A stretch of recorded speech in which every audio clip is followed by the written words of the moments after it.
Welcome in, everybody. A little bit of certainly a special, unique episode of the Aaron Torres Sports Podcast. I'm your host, Aaron Torres. Hope everybody's doing well. Hope everybody's having a great day. And as you can see, a little bit of a unique setup here to open today's episode of the Aaron Torres Pod, and that is because I am in Provo, Utah, yet again, and we are here for two very specific reasons. One, we talked to BYU head coach Kevin Young. We will run that a little bit later in the summer, but today, just moments from now, I am joined by none other than AJ Dybantsa, okay? Number one high school player in America, number one freshman in America. He is officially at BYU. The Dybantsa family invited me out to interview AJ, and it was a ton of fun. We spent about 15 minutes with AJ. We talked about all sorts of things ranging from growing up in Boston, his recruiting process, who he is, what he wants to be as a player, what he wants to bring to BYU. But I think the thing that I took away more than anything is just the excitement that he has to play college basketball and to be a BYU Cougar. So in just a moment, AJ Dybantsa will join me, and we're going to break it all down with the number one high school player in America, probably the number one pick in the 2026 NBA draft. Before we get started, a couple quick reminders. One, make sure, listen, today, if you're not going to subscribe to the Aaron Torres Pod YouTube channel today, I don't know what you're doing. Click that subscribe button. We appreciate your support. We're well over 56,000 subscribers. And listen, this is the perfect sentiment of we keep things rolling in the offseason. We don't take 2 months off when the games stop. We're going to keep rolling into college football. So make sure you're subscribed on YouTube. Also, make sure you're subscribed on podcast, Apple, Spotify, wherever you get your podcast. Should mention, let's give a quick plug to our friends and our partners, Collie Puffs and ColliePuffs.com. That's right, Collie Puffs came to Provo with us, and you have heard Collie Puffs' story before. Family-owned company, not far from where I live. And basically, the founder, Joey, huge sports fan. As I said, Rams season ticket holder. He is a guy who watches a ton of sports. He was part of our Aaron Torres Pod Survivor pool. But I just bring it up to very simply say that he was sitting on the couch one day watching a game and said, you know what? I need to go ahead and create a product that I'm going to like, that my kids are going to like. I need to stop eating unhealthy, and he came up with Collie Puffs. Baked, not fried, avocado oil, no grease, healthy ingredients, but the best part is they taste delicious. For more information, visit ColliePuffs.com. That's CAULIPUFFS.com, or you can get them on Amazon.com. Just search there as well. With that said, let's not waste any more time. Let's get to our interview with AJ Dybantsa. All right, so we are back in Provo. We actually interviewed Coach Young earlier today. Some of you will be seeing that after this interview, but you stop in Provo, you got to meet with the number one recruit in America, most anticipated freshman coming into college basketball next year. AJ Dybantsa, how you doing, man? I'm good. Doing good. Okay, so you've been here about what, two and a half? So you committed a long time ago. You've been in the state of Utah, but you've been on campus for about two and a half weeks at this point? Yeah. How are you enjoying it so far? No, it's good just getting college workouts in, seeing the film, doing everything at a higher level. Before, you've been here for a few weeks, but before we even get into college, high school, this, that, you've been bouncing all around. So tell us, I know we're recording here. I think we'll probably run the interview before Memorial Day, but you were in Jamaica last weekend, and I know your mom's from Jamaica. Tell us a little bit about why you wanted to do that and the part of the journey that it is for you. Yeah, I mean, I'm a big, give back type of guy, a community guy. So my mom is from, the west side of Jamaica. But we ended up going to the Capitol and collabing with the Bob and Rita Marley Foundation and just giving away shoes, socks, shirts to the local, three schools that have basketball teams over there. That was not the first time you've been in Jamaica, though, right? No, I've been plenty of times. Okay, but this is the first time you've done something like a give back kind of thing? No, I went last year. Oh, okay, cool. Do you plan on kind of making this kind of like an annual thing as part of what you're doing? Yeah, definitely. Just doing it as much as I can. Obviously, I don't have a ton of time to go back, but when I do go back, hopefully I can always do something along those lines. It feels like, I know you're obviously a really young guy, and we throw around the term branding, whatever, but it feels like that's part of your brand, giving back. I know you talked about it a little bit a second ago, but tell us a little bit more about all the stuff that you're kind of doing to just, again, give back to those maybe less fortunate than you. Yeah, I mean, it's always been instilled in me because when I was 7, my dad took us back to Congo, where he's from, and gave away pens and pencils to his school that he was at. So me and my sister seen that, and it was all three of us are big in community give back. What about your recent trip to McDonald's? I logged on to social media and I saw you working the front desk at McDonald's. Tell us a little bit about that. Yeah, that was my second time doing that. My second shift. So I was like an hour and a half, maybe 2 hours. I was just at the drive-thru. I went to give the food away to the people in the crowd, and gave away some free McFlurries. So just showing face and just giving back to the Provo community. I asked Coach Young the difference between year 1 and year 2 for him at BYU. What was the difference between shift 1 and shift 2 at McDonald's? What did you learn the first time? Shift 1 I was slower. Slower, okay. Yeah. So there's a leaderboard of all of. I'm not gonna say all of the McDonald's in Utah, but there's I think there's 20 McDonald's in Utah that have the tracker, and last time I was 12 out of 18, and this time I finished 5th.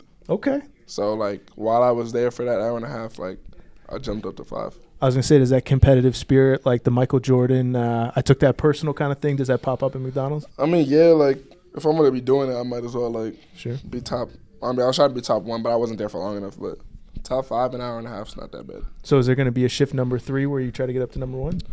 I mean, hopefully they have to call me in for work. Oh, okay. Yeah, I don't just choose when I go down, sure. I know you got a busy schedule, so they just got to put you on the schedule. Okay, so tell us a little bit about your background, man. So I grew up in Connecticut. I was talking to your dad. I think Northeast guys kind of stick together. Growing up in Boston, I mean, first of all, let me ask you this, were you playing sports obviously, but were you immersed in because Boston's such a great sports town. Obviously Brady was still playing when you were there. Celtics have been good for about 7, 8, 9 years now. But what was it? What was it like growing up in Boston, especially at a time when all the teams are competing? Does that have any impact on you as kind of a competitor player, things like that? Yeah. So I was born in Boston, but I lived in Brockton my whole life, which is 30 minutes south. But, yeah, I mean, I'm a fan of all the Boston sports teams, Bruins, Celtics, Patriots, Red Sox. I might not watch the sports, but I'm supporting. If the Red Sox win the World Series, I'm supporting. Sure. So, I mean, yeah, you could say because a lot of Northeast guys just have, competitive spirits. Mm-hmm. I mean, a lot of guys do from different parts of the country, but I think, Northeast guys have, I was going to ask, it's no disrespect to anybody from the West Coast, the Southwest, whatever.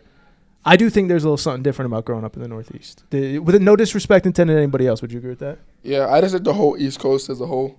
Yeah. Just down the line. It's cold. It's dark a lot of the year. So, yeah. So did you take anything this might be cliche, but watching Brady, because, Brady's the contemporary GOAT. I'm a little older, so I watched MJ when I was probably your age growing up. Do you take anything from that, or is that not something? Is that kind of a cliche? Take anything as far as the competitive spirit, the work ethic, the time put in, anything like that? Yeah, I've watched a lot of MJ film. I've watched The Last Dance, so I've seen what he's done. Obviously, I'm not to that extreme level yet, but just trying to take bits and little bits and bits. What'd you learn from the MJ doc? He was crazy. Yeah. Yeah. Yeah, I went back and rewatched that about 2 years ago, and it was every episode there's a new guy that's I'm going to be the guy that takes down MJ. It's Patrick Ewing, then it's Charles Barkley, then it's Reggie Miller, and every single time he came out on top. And so I don't know what that means for you, for your career or whatever, but I thought it was when you rewatch it and you kind of take yourself back, you're too young to remember, but you could take yourself back to that time. It was a pretty incredible time. Yeah, it was. So growing up, by the way, so you have a younger sister and older sister. Mm-hmm. What did you learn from being kind of the middle child, big brother, little brother, all that? I mean, I learned a lot. I learned a lot from my older sister because we're farther in age, but I'll say growing up, I would be with her more than my younger sister because my younger sister was younger. But now we're all close. We talk almost every day, if not every day. But I mean, I learned a lot being a big brother to my younger sister. I don't see her often. I don't see both of them often because I'm here. Mm-hmm. But they'll move out here to Utah probably after her season or her school year is done. I was going to ask that. So you and your dad were out here, Utah prep your senior year. I don't know, when you were prolific, I don't know if you two were just the two of you or if the whole family was there, but how different was it? And really, how excited are you to get the family all back together here? Yeah, prolific. No, I lived with a host family, so all my immediate family was back in Brockton. Mm-hmm. So how nice is it going to be to get everybody back here together? No, it's going to be good. Just bring back memories, try to make some more. I heard your younger sister might be the best athlete in the family. Is that at all true? No. I heard her volleyball is I mean, she's nice. She's good. That's just the rumors floating around on the internet. I mean, I don't know. So. I've never seen that rumor. Okay. I was on the dark web, so I don't even want to show you where I was. So, recruiting process. So, first of all, obviously you were so locked in on your high school seasons, this and that. Talked to your dad about it. Felt like kind of a unique recruitment from the perspective of your dad kind of handled a lot of the beginning legwork, and then you kind of came in later when the list was kind of narrowed down, when you kind of figure out, okay, what playing style fits this and that. Just take us into before you committed to BYU, just the process of, okay, we're down. I think it was about 7 schools. You took a bunch of visits. Like when you decided, okay, we're all in on, 2025 class, we've reclassified and we're going to start this college process. What were you kind of looking for with that? Yeah. I mean, there was I think I finished high school with 33 offers. So 33 before I narrowed the list down. And there was, me and my dad was saying there's no point in me talking to 33 schools if I'm only going to pick one. So I had to talk to him. If I wanted to get on the phone, it would be a group call. He would merge me in, and I would talk to the coaches. And then when it was time to narrow the list down, he gave me some options that I think that should be in there, and I gave him my options that I think should be in there, and we came down to 7. And what were you, as a family, but you specific, whatever, looking for in a school, not just with BYU, but just in general? Yeah, like a family atmosphere on and off the court, from a campus standpoint. A great development coach that can improve my skill set, IQ, everything. Strength program got to be on point. There's a lot of things that went into it. Do you think, so with Coach Young, I do my homework, I talk to people in the industry, everyone had a great deal of respect for him. But when BYU starts recruiting you, he's from the NBA, people don't know a lot about him, the team was struggling at the beginning of the year. Do you think that by the end of the year, people saw kind of what you saw in BYU? Because I'll just say it, it felt like when you committed to BYU, this is just my personal opinion, you can disagree if you want, there was this narrative, I thought it was completely unfair, that it was quote-unquote about NIL, all that. First of all, I would say, what would you say to somebody that said, hey, AJ only committed because of XYZ, and not the basketball component of it? I mean, they can say what they want. Clearly they don't know the recruitment process that, was going behind the scenes. But, I mean, when the season ended, we finished Sweet 16. I mean, people clearly understood, the reason why I committed here. And that's what I was going to say. Do you think that – because, like I said, even for me, I'd be on my shows doing whatever. This Coach Young guy, he's an up-and-comer. Give him time. He's going to figure it out. And people would say, oh, whatever. And then – you beat Kansas in a game that I was at. You beat Arizona. Do you think by the end of the year people saw what you saw in BYU when you ultimately committed? Yeah. I mean, they hopped on the bandwagon towards the end of the tournament. It was oh, yeah, BYU's the Cinderella story or whatever it was. But, I mean, now you think BYU's good, but I've seen it from the recruiting process. Yes. And so when you did decide on BYU, first of all, how did you tell Coach Young? I mean, because you guys were you were on First Take, obviously, and then I think you guys can correct me. There was a press release at some point, but did he know before you were going on First Take? Yeah. How did that conversation go? I just told him I'm coming. Was it a FaceTime or was it on phone? Yeah, it was a FaceTime.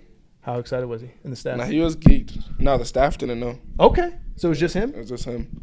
Because me, I was raised to I told all the coaches that I didn't go to, that my top 4, I told the 3 coaches that I found somebody else. So then I called KY and told him that I was coming. But then I said, I have to announce it, so don't tell anybody. So he was the only one that found out? Yeah, he was the only one I knew. So was he just in a room by himself running around or I think he was at home. When I called him, he was at home. Okay, yeah. Very cool. How did the First Take thing come together? Oh, that's my dad. He set all that up. One of my favorite things from that was Stephen A. after the fact, and I have great deal of respect for Stephen A., but he said something about, I wanted you to go to North Carolina so that you could play Duke, and you said, why can't I play Duke at BYU or something like that? Yeah. Was that just totally off the cuff or what? Yeah. I mean, he said I should have went to North Carolina to play against Duke, but with the non-conference schedule, you can play anybody. So I don't have to necessarily go to a certain school to play that school since they're in the same league. It's called the NCAA tournament. It's called the Final Four. You guys will obviously be there next year. Now that you're here, it feels to me, just seeing you at McDonald's, social media, everything, that it feels like there's just a great deal. And can you feel now that you're on campus, you're here every day, you're interacting with fans, you're at McDonald's, you're doing whatever, the excitement for this team? Because it feels to me, just from a distance, that people in this community are very excited about watching you and your guys play. No, they should be. I mean, definitely with Coach KY, what he did a first-year, not a program, first-year coach, making it to the Sweet 16, and then we just add pieces and still keep some of our core pieces from last year. I mean, they should be excited. So you guys have started, I don't know if it's formal or informal. I know certainly the whole team isn't here, but first of all, how much did you know some of the guys? Because you were on campus, because I was at that Kansas game, and I think it was the Kansas State game that Saturday. You came out, you were standing in the student section, all that. So how much did you know some of these guys even before you got to campus? I was at the West Virginia game. Okay. But I knew when I was here, I didn't know too much about – when I committed, obviously, I was able to go in the locker room and, mingle with some of the guys, but I didn't know too many people. I knew Elijah Crawford. Mm-hmm. That was really about it. And who have you gotten to know since you've been here? How do you, Richie, all these guys? Everybody. Me and Xavier are going through the process together since we're both freshmen. But Dom just came in, Rob just came in. Richie, when we start practicing, I'll get to be able to mingle with everybody. But right now it's just here in Spartan, you don't see everybody every day. I was gonna say how closely are you monitoring, or have you monitored over the last couple of weeks, the guys that are going to be coming in and being your teammates over the next couple of months? I did my film. I watched highlights of all the commits that we got, and I'm just excited to see them in person. Who are you most excited to play with? I'm just excited to play college basketball. Yeah, so let me ask you that, because I think there's this perception that, all you guys that have this incredible talent that, quote unquote one and done rule, but you're going to college because you have to, but you see Cooper Flagg say, man, I wish I could stay. You've seen in the past Anthony Davis, guys like that say, I went to UConn. Donovan Clingan played 2 years and he wanted to come back, and Coach Hurley basically told him, you got to get out of here. How excited are you to play in that? So I don't know where the geography is, but the building's right next door.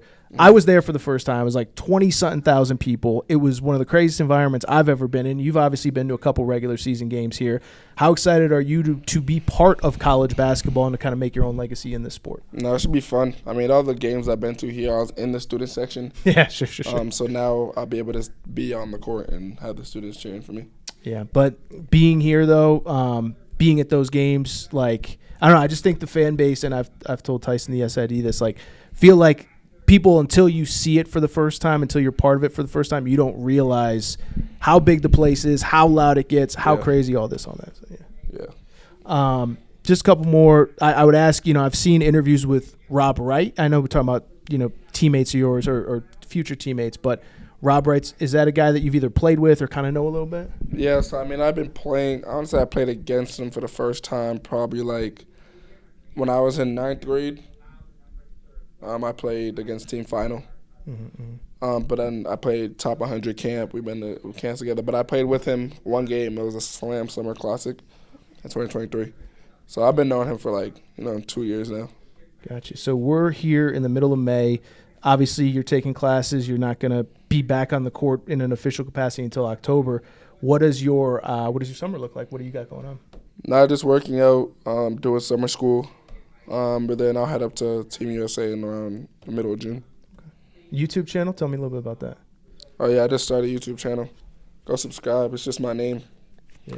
But what kind of content? What kind of content? just trying to provide, everybody sees, the highlights and just, me on the basketball court.